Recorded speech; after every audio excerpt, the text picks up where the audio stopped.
Hello friend. காலையில சரி வேலைக்கு வருவோம்னு வந்தா, இந்த மேஸ்திரி பெரிய ஆப்பா ஒன்று வச்சுட்டு போயிட்டாரு. இந்த முடுக்கில் போய் சாரம் போட்டு இந்த அவுட்டரை நீங்கள் முடிச்சிடணும்னு சொல்லிட்டு அவர் பாட்டில் ஈஸியாக சொல்லிட்டு போயிட்டாரு.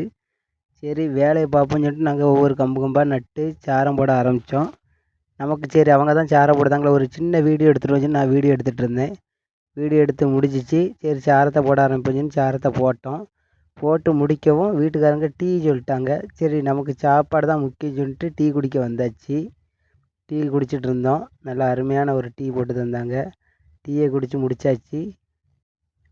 டீ குடித்து முடித்தோம்.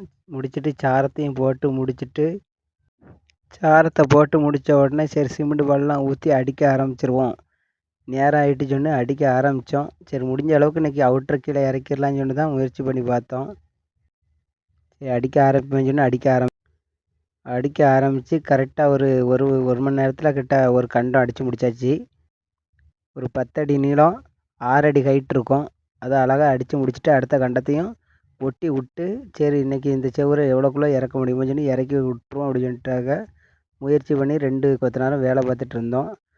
முடிஞ்ச அளவுக்கு வேலை பார்த்தோம். ஆனால் அவுட்ரு கீழே இறங்கவே சரி அவுட்ரு கீழே இறங்கல சொன்னு பட்டை பாட்டெலாம் வச்சு சரி இருக்கதை நல்லா நீட்டாக அடித்து விட்டாச்சு.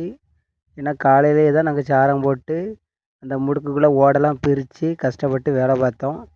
வேலை பார்த்து ஒரு செப்பு தான் முடிஞ்சிச்சு. நாளையோடி அடுத்த செப்பு முடிஞ்சு இந்த அவுட்ரு ஓகே ஃப்ரெண்ட், இன்னையோட வேலை முடிஞ்சு போச்சு. வேலையை முடிஞ்ச கட்டத்தில் மேஸ்திரிக்கு ஒரு டாட்டா போட்டு வீட்டுக்கு கிளம்பியாச்சு.